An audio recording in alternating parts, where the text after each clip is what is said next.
Falar sobre dízimo nos dias atuais, onde as igrejas estão ou na teologia da prosperidade ou afundada em tradições judaicas, é a mesma coisa que mexer em um vespeiro. Então esse é o tema de hoje, a verdade sobre o dízimo.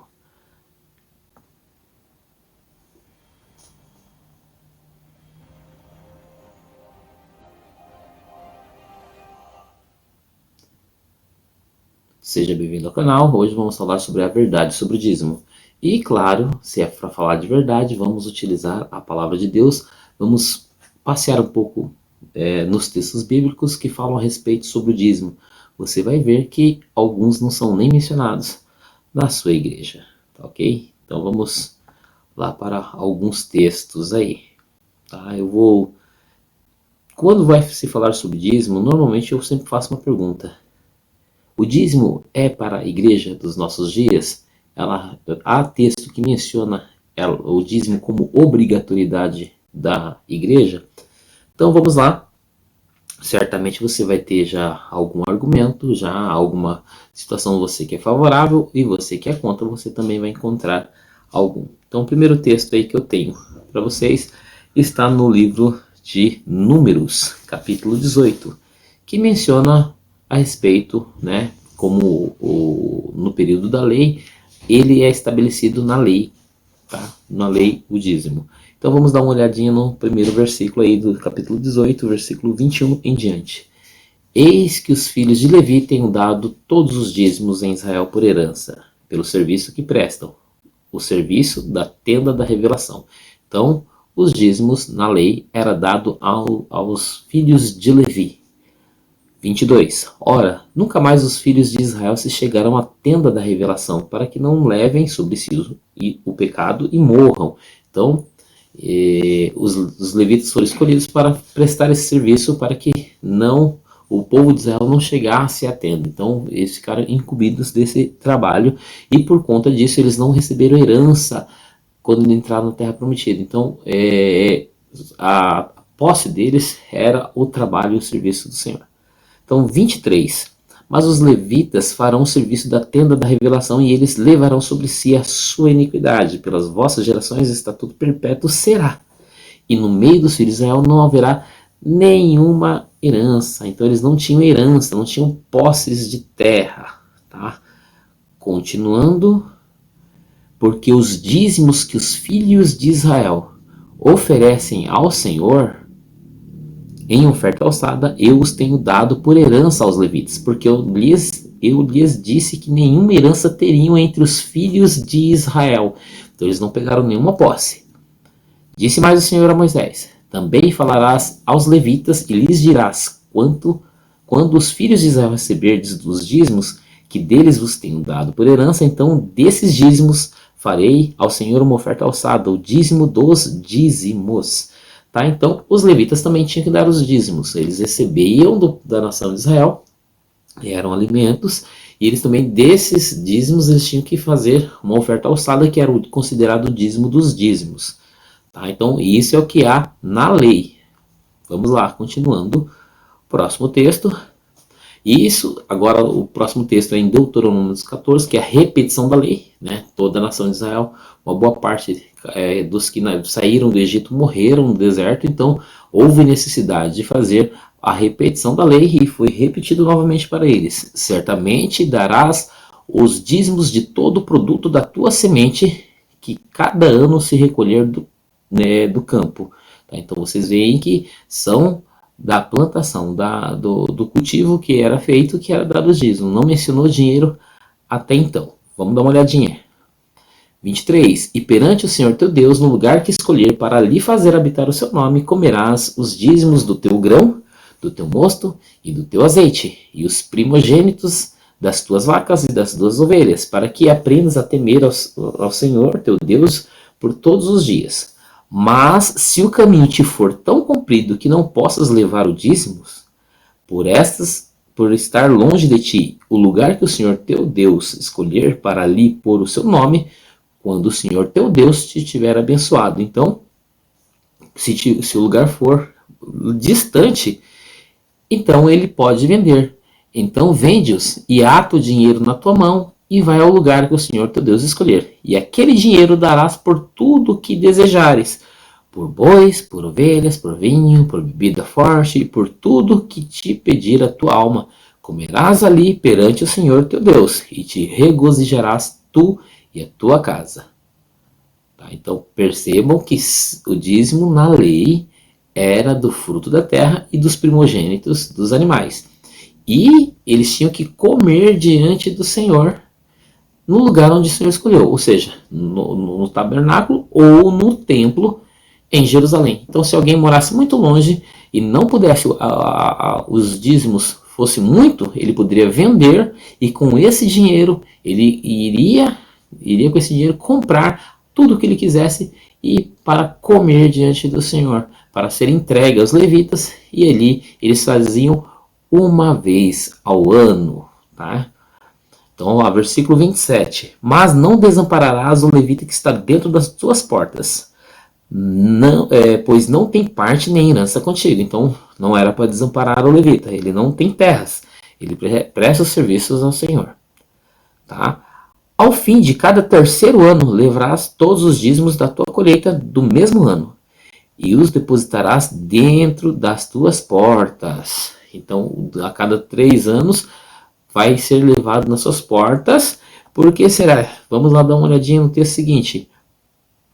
Então virá o levita, pois nem parte nem herança tem contigo, o peregrino, o órfão e a viúva que estão dentro das tuas portas e comerão, e fartar-se-ão, para que o Senhor teu Deus te abençoe em toda a obra que as tuas mãos fizeram. Então, a cada 3 anos o dízimo não era levado em Jerusalém, era trazido para as suas portas, para dentro da sua casa, e você iria trazer o levita, o órfão, o peregrino, as viúvas para comer com você lá. Tá? Então sempre foi alimento, sempre foi sementes, os primogênitos do gado. Tá? E isso está na lei. Vamos dar uma olhadinha. Então, por enquanto, nós estamos vendo textos da lei. Vamos lá, continuando. E o terceiro versículo, aliás, o sexto texto que nós vamos ler aí está no Levítico 27, também dentro da lei. Vamos lá ver. Versículo 30 do capítulo 27. Também todos os dízimos da terra, quer dos cereais, quer do fruto das árvores, pertencem ao Senhor, santos são ao Senhor. Se alguém quiser remir uma parte dos seus dízimos, acrescentar-lhe a quinta parte. Quanto a todo o dízimo do gado e do rebanho, e de tudo o que passar debaixo da vara, esse dízimo será santo ao Senhor. Então percebe aí, se a pessoa não quiser usufruir do que ela plantou, ou do gado que ela criou, e não quiser, ela tem que restituir a quinta parte, ela paga em dinheiro. Por exemplo, se fosse nos dias atuais, aí, eu pego um boi, por exemplo, e eu não quero dar esse boi. O que eu tenho que fazer? Eu tenho que restituir, eu tenho que dar o valor dele mais a quinta parte. Se ele vale, sei lá, R$500, eu tenho que dar a quinta parte, tenho que dar R$600. E seria se fosse nos dias atuais, tá? Então, aí sim eu restituiria a quinta parte em dinheiro, porque sempre foi alimento. Então, se eu quisesse resgatar, quisesse usufruir do dízimo, eu deveria restituir a quinta parte. Isso dentro da lei. Isso para mostrar que sempre foi alimento. Alguém vai entrar com uma objeção. Não, mas naquela época não existia dinheiro. Vamos lá. Tem um texto a respeito disso daí. Vamos lá. E aí alguém fala, olha só, vou pegar aqui o texto de Abraão. Olha só, Abraão deu dízimo. E ele não está na lei. Ele não está na lei. Vamos dar uma olhadinha no texto aí, você vai ver. Antes da lei. Então nós temos 2 referências antes da lei. Está no livro de Gênesis, que é a de Abraão e a de Jacó. E lá no Novo Testamento em Hebreus também é mencionado o dízimo de Abraão. Vamos ver os detalhes, os pormenores que quase ninguém menciona. Vamos lá, Gênesis 14, versículo 20. E bendito seja o Deus Altíssimo, que entregou os teus inimigos nas tuas mãos. E Abraão deu-lhe o dízimo de tudo. Aí tá vendo, olha só, Abraão não era da lei e ele deu dízimo de tudo. Vamos lá, vamos ver qual tudo que Abraão deu o dízimo. Hebreus 7, falando dessa mesma situação, embora esteja no Novo Testamento, mas é mencionado aqui. Lembrando que Abraão está antes da lei. Versículo 4 do capítulo 7. Considerai, pois, quão grande era este, a quem até o patriarca deu o dízimo dentre os melhores despojos. Então está se mencionando a Melquisedeque. Alguns, para dar aporte, para dar favorecimento ao dízimo para a igreja, se utilizam desses textos, principalmente os reformadores, os reformados, né? Eles mencionam, tá vendo? Olha só, nós não damos o dízimo da lei, nós damos o dízimo de Abraão, o dízimo da fé. Só que, olha só, preste bem atenção, Abraão não deu o dízimo do seu patrimônio, ele deu o dízimo dos despojos da guerra. Lembra lá em Gênesis, dos 4 reis contra 5? Então Abraão foi lá e nessa batalha o Senhor deu essa batalha para ele, ele venceu, ele levantou a mão ao Senhor falando que tudo vem do Senhor e deu dos despojos da guerra. E curiosamente ele só fez isso uma única vez na vida, tá? Não fez mais. E o texto aí, alguns falam, mas tá vendo, a gente dando assim, é como se tivesse o dízimo que deu a Melquisedeque, é como se a gente estivesse dando a Jesus. Esse texto está falando do sacerdócio de Cristo, sobre o sacerdócio, e que é segundo Melquisedeque, tá? Porque não tem início nem fim de dias, não se tem genealogia o texto diz, tá? Então Abraão deu o dízimo apenas uma única vez na vida e foi dos despojos da guerra. Então não dá para pegar esse texto como parâmetro, como dízimo para a igreja, tá? Então nós temos, como eu iniciei, o dízimo é da lei e é dado aos levitas e é alimento, tá ok? Vamos lá, continuando. Vamos pegar mais um texto. Também nós temos o texto aí mencionado também antes da lei, mencionados aí de Jacó. Olha só, fez também Jacó um voto, dizendo: se Deus for comigo e me guardar neste caminho que eu vou seguindo, e me der pão para comer e vestes para vestir, de modo que eu volte em paz à casa de meu pai, e se o Senhor for o meu Deus, então esta pedra para que tenho posto como coluna será a casa de Deus, e de tudo quanto me deres, certamente te darei o dízimo. Pense bem, qual foi o texto que menciona Jacó dando dízimo? Não dá. Vemos também que ele barganhou aqui. Só que você não vê ele dando dízimo, não há esse cumprimento. Embora Flávio José, no seu livro História dos Hebreus, ele menciona que Jacó tenha cumprido.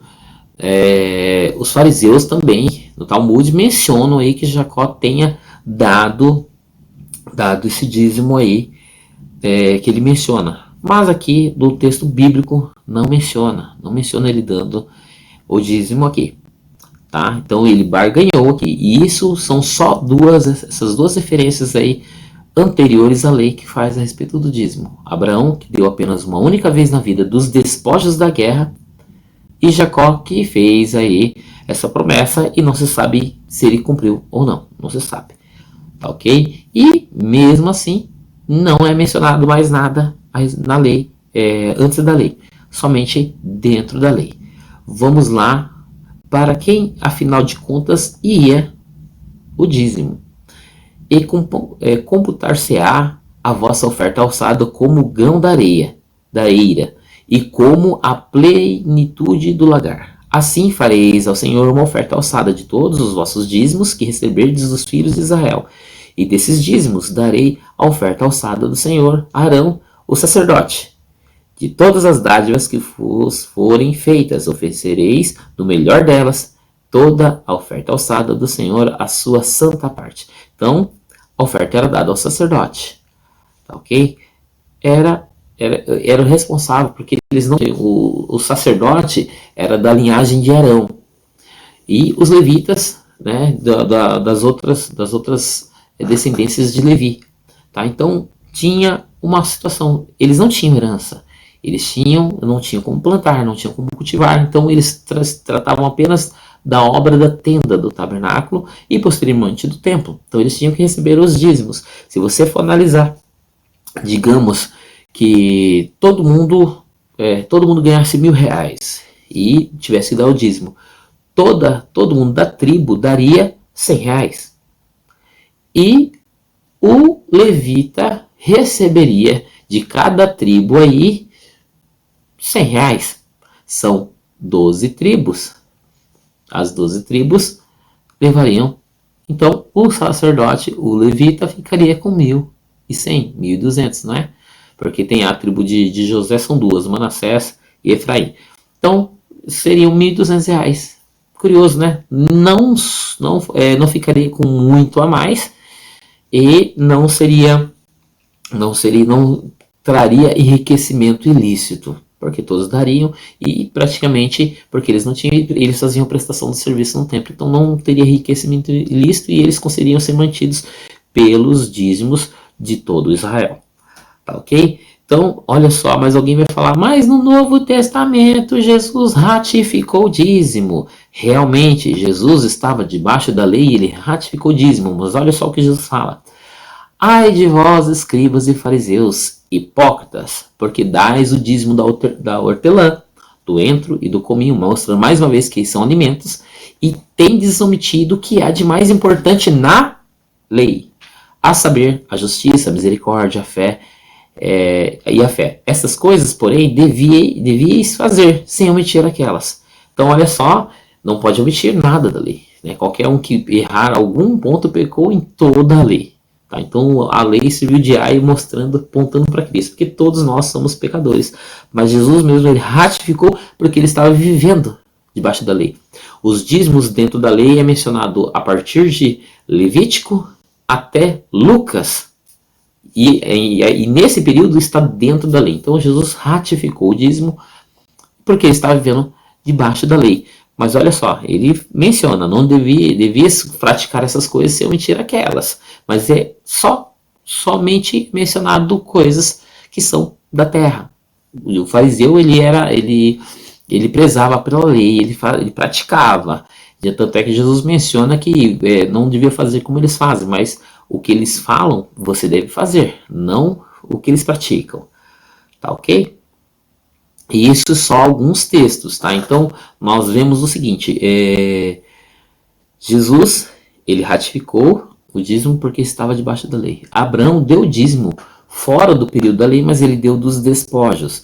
E foi apenas, os dízimos em si, foi dos despojos da guerra.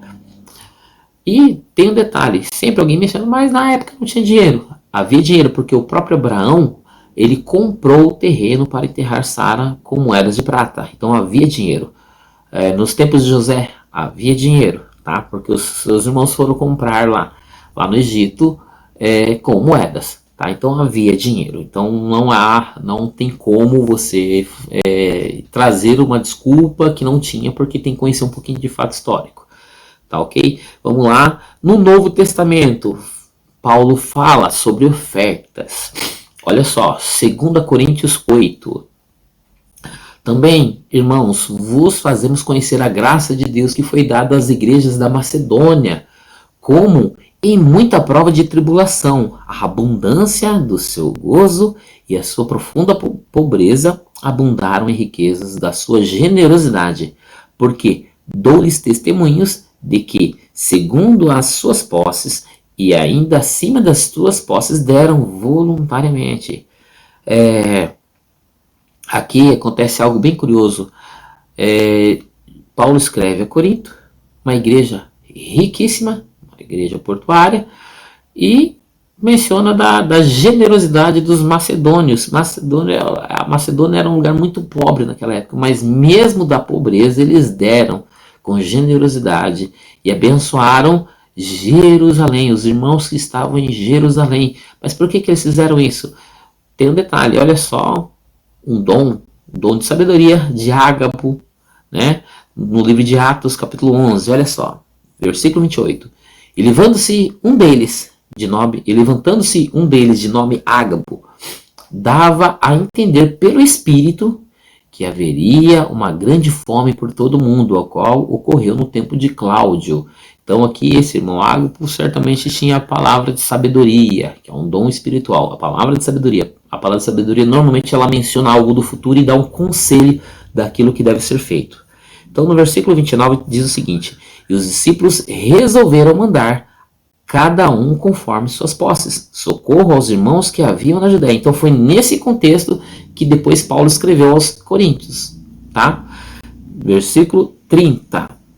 O que eles com efeito fizeram, enviando-o aos anciãos por mão de Barnabé e Saulo. Então, nessa situação, Saulo, mencionado aqui, é o apóstolo Paulo que escreveu a carta aos Coríntios.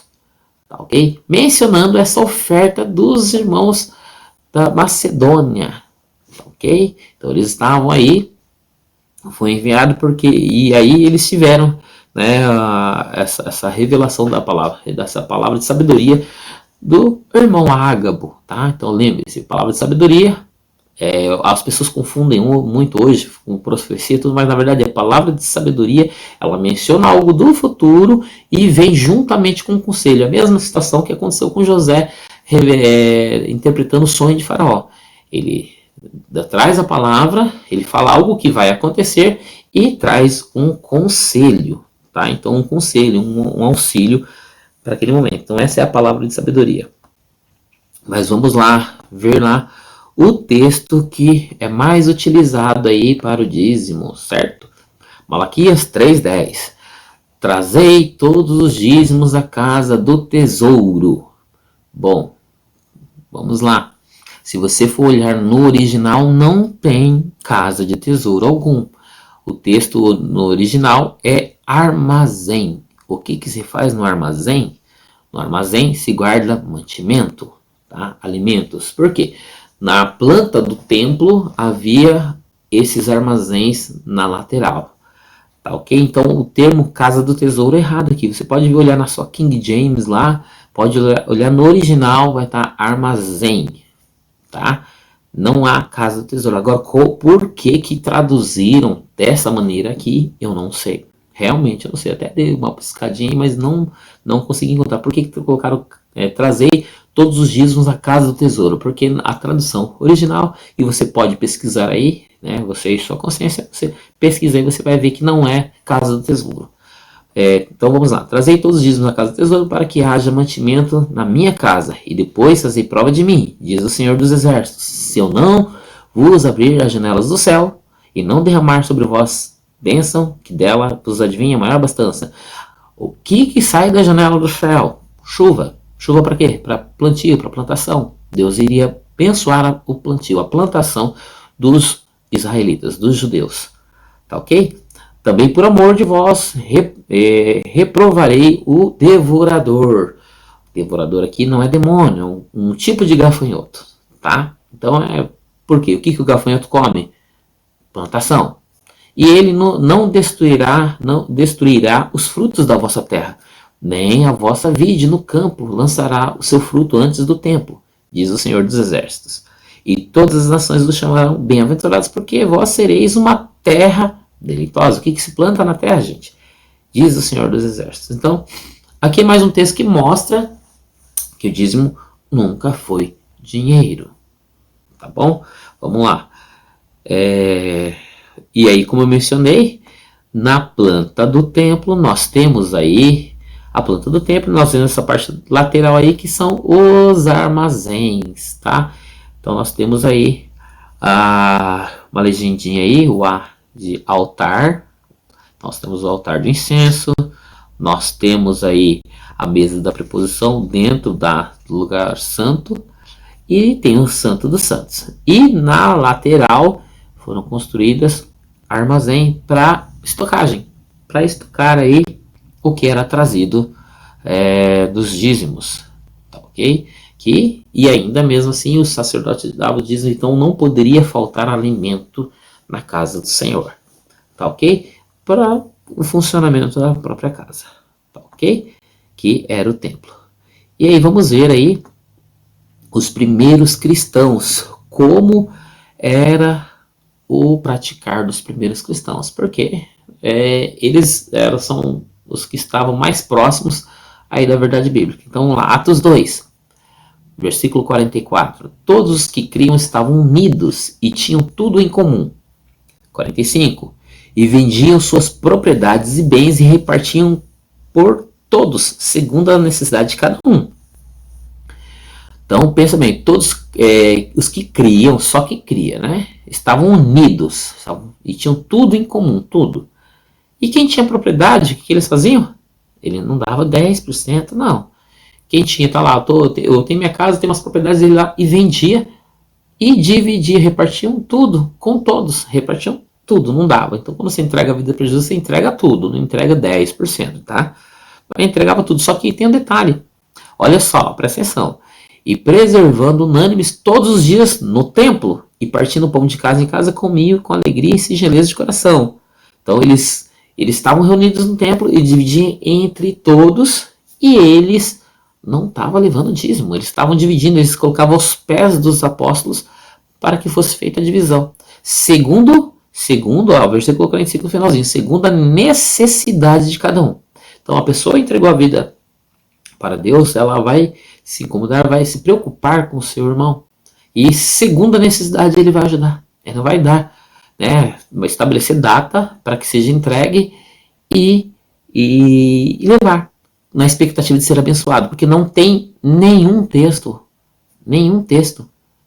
dizendo que você vai ser abençoado se você entregar o dízimo. O que nós temos é uma contingência. Deus pode ou não pode, ele pode te abençoar, mas ele não tem nenhuma promessa a esse respeito direcionada para a igreja. Não há nenhum texto. Versículo 47. Louvando a Deus e caindo na graça de todo o povo. E cada dia acrescentava-lhes o Senhor os que iam sendo salvos. Tá? Então, esse texto era a prática cristã. Não é mencionado. Sabemos que Lucas que escreveu. Por que será que ele não mencionou, né? Então, vamos lá. Nós também vemos aí, e eu vou voltar no texto lá, de Paulo.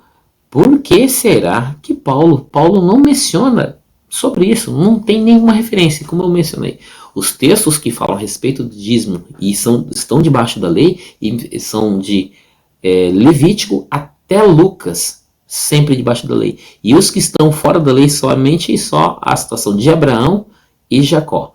E no Novo Testamento tem um livro de Hebreus, que é mencionada a situação de Abraão lá, que ele deu o dízimo dos despojos, não foi do patrimônio dele, foi dos despojos. E mesmo alguns querendo pegar esse texto, o texto em si fala de sacerdócio, fala da salvação, não fala de dízimos. O propósito do texto não é apresentar, olha só, Abraão deu o dízimo de tudo, não, ele deu o dízimo dos despojos, não foi do patrimônio, e apenas uma vez na vida.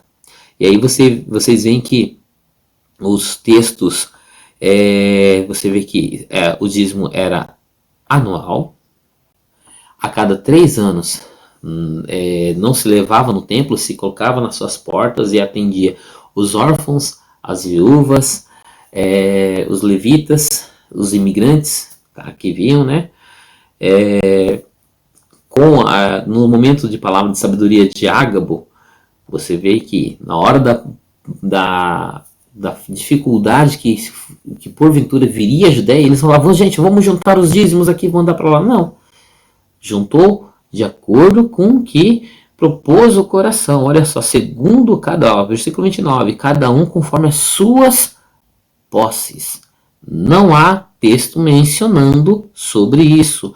Aliás, eu até desafio você que é favorável, encontre apenas o único texto, um só, que fala que a igreja deve dar o dízimo. Normalmente as pessoas fazem conjecturas, elas colocam aquilo que acham, aquilo que interpretam, e na verdade não é assim. Tá ok? E eu tenho aqui também uma carta aqui da CNBB, né? Dízimo na história da igreja do Brasil, né? Olha só, Estado cobra o dízimo como um imposto e repassava parte para a igreja até a proclamação da República em 1889. A igreja separa-se do Estado. O padroado, regime de sustentação da igreja e do clero pelo Estado, através do dízimo cobrado como imposto, foi eliminado. A igreja, para sobreviver, improvisa a cobrança de taxas pelos serviços religiosos que perdura até hoje. O que foi criado para resolver uma emergência já dura mais de 100 anos. Olha só, aqui é um documento da CNBB mencionando que, se você for analisar, mas sempre foi assim. Tem gente que vai pela tradição. Com a queda do Império Romano, lembra-se lá no terceiro, quarto século, a igreja ficou sendo religião oficial do Estado. Quem que começou a manter? O Estado mantinham os religiosos cristãos da época, né? E aí, com a queda do Império Romano, o que você acha que aconteceu? Ficou sem recursos. E aí foi que começaram pegando o texto lá de Abraão, vamos fazer como nosso pai Abraão fazia. E isso está em um dos concílios, lá no concílio no concílio do quinto século você consegue encontrar. A partir daí começou a se colocar. E aí os cristãos começaram a querer copiar algo da lei. Tá? Então, na verdade, e foi vindo, passando os anos, a Igreja Católica também cobrava o dízimo, e esse ranço passou da Igreja Católica, foi para as igrejas evangélicas, e ninguém questiona, ninguém fala, não há problema. Se você faz parte, e aqui vou fazer uma ressalva, se você está em uma instituição e a sua instituição diz que você tem que dar, você vai ter que cumprir. Você está usando estabelecimento, não existe almoço grátis. Tá? Então, se você usa cadeira, usa energia, usa água, usa banheiro, usa tudo, você tem que manter a sua instituição. Mas lembre-se, não coloque como mandamento para a igreja, porque não é um mandamento para a igreja. O dízimo é um mandamento para o judeu, para dar ao levita e para a manutenção do templo, que já não existe mais em Jerusalém. Tá, ok? Aí você pode até ver como os judeus fazem hoje. Tá? Para o levita. Tá, ok? Não é para a igreja. Não é algo que é dado para a igreja. Não é um mandamento. Você pode adotar. Ultimamente até trízimo o pessoal andou cobrando por aí uns anos aí. Tá? Mas não há nenhum texto que diz que a igreja tem que dar dízimo. Nenhum. O que há são conjecturas, interpretações errôneas de muitas pessoas que querem manutenção de instituição. Jesus não mandou construir templo. Ele não mandou construir templo. Ele não mandou, embora eles sejam importantes para você se reunir de alguma forma. Mas se você está compromissado com um tipo de comunidade que você frequenta, é sua responsabilidade manter. Mas não diga que é um mandamento para a igreja. Porque não é. O dízimo não é um mandamento para a igreja. Tá ok? Espero que você tenha aproveitado e veja, tem algumas outras passagens aí que eu não coloquei aqui, mas são essas aí. É só você ler com calma, veja todos os textos, analisa e interprete aí da melhor maneira possível. Tá ok?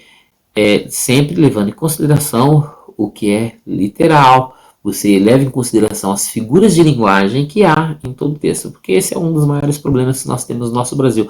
Um país que em sua maioria, analfabeto funcional. Por isso, nós temos inúmeras escolas, inúmeras igrejas, e a gente tem um ensino péssimo e igrejas de pessoas que dirigem que não sabem ler a Bíblia, não leem, não se esforçam, não se interessam em ler a Bíblia. Tá ok? Deus abençoe a sua vida. Até a próxima.